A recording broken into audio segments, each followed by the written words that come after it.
I've lost all ambition for worldly acclaim. I just wanna be the one you love. Hello， 亲爱的观众朋友们，大家好，欢迎回到你不问我的事，我也不问你的事的不闻不说，我是布布。今天呢，我们开启了一个全新系列，如你们所见，东南亚。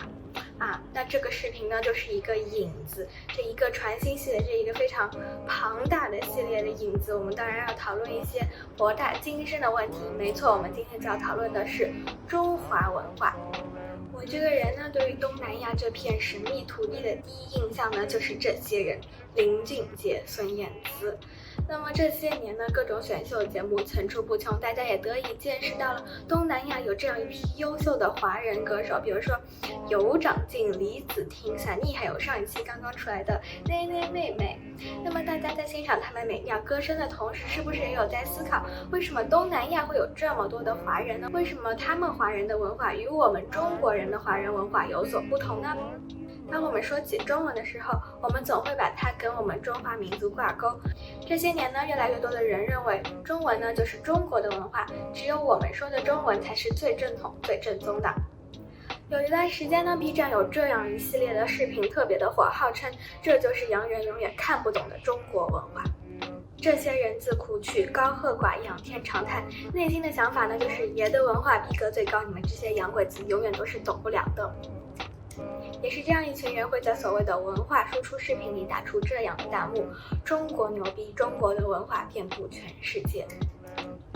一方面呢，认为没有人能了解自己的文化；一方面呢，又希望它能弘扬到世界的各个角落，然后再去批判这些文化变了味，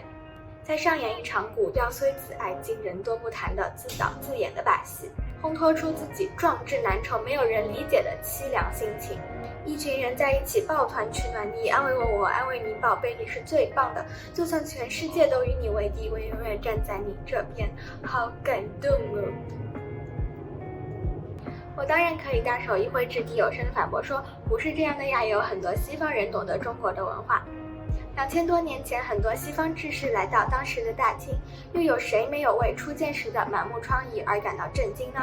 但是当他们在这片土地上真正生活下来，他们对中国文化的理解也在慢慢的生根发芽。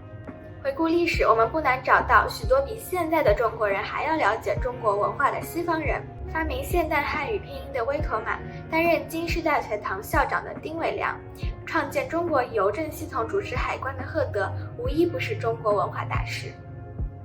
但是这样的反驳没有深入问题的关键，显得很是苍白无力。我们不妨换个角度看看。其实这些人所讲的中国文化是狭义上的中国文化，它指的不是什么口梦之论、老子、庄子之类的，更不是四书五经，也不是古代的政治体系。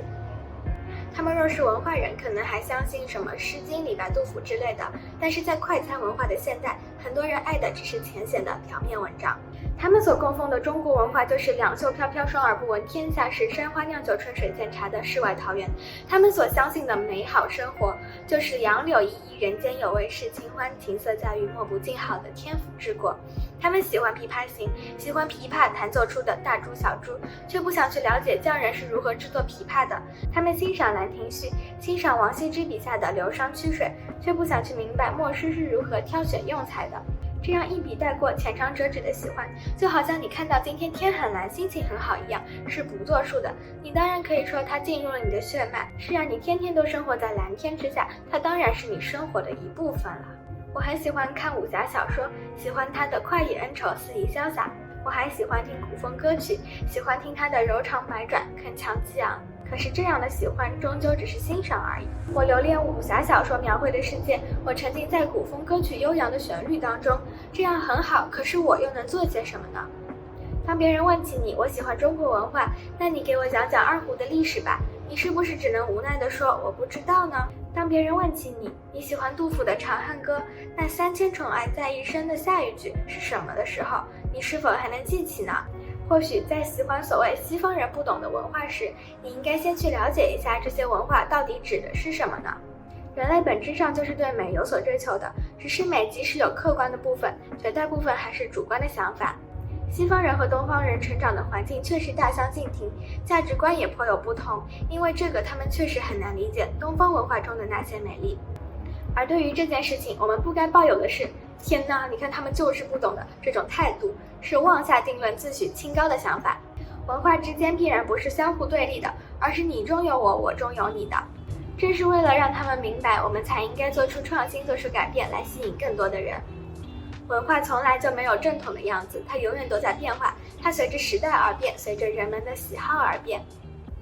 流失的可能是糟粕，也可能是精华。那年轻的我们不应该为了留下这些精华，不让这些真正曲高和寡的文化泯然众人，而付出自己的努力吗？希望大家以后在看我的东南亚系列视频的时候呢，不要去盲目的批判这些人物，而是去了解他们背后的故事，去了解历史的更迭与变迁是如何创造出这些独一无二的文化的。在不了解一件事物之前，不要尝试着去批判它，这是不对的。当你明白世界上的一切都是情有可原的时候，更多的是一份欣赏与理解。在中美矛盾日渐激化的现在，中方文明与东方文明必然会产生一场前所未有的碰撞。如果我们依然固步自封，陶醉在自己都不太了解的表象之中，这和闭关锁国又有什么区别呢？如果我们仍然在因为南北文化差异针锋相对，批判东南亚人扭曲我们的文化，这又如何体现我们的大国气概呢？在这个时候，我们难道不应该持有一个开放的心态，去包容一切的不相容吗？那么最后呢，送给大家上海新闻综合频道的一段话：海纳百川，追求卓越，开明睿智，大气谦和。那么在最后的最后，给大家做一个下一期视频的小预告。想要知道为什么马来西亚以前叫做马来亚吗？那么就请关注我的下一期视频，我们会讲一讲马来西亚或者马来亚的殖民史。就是这样，大家再见吧。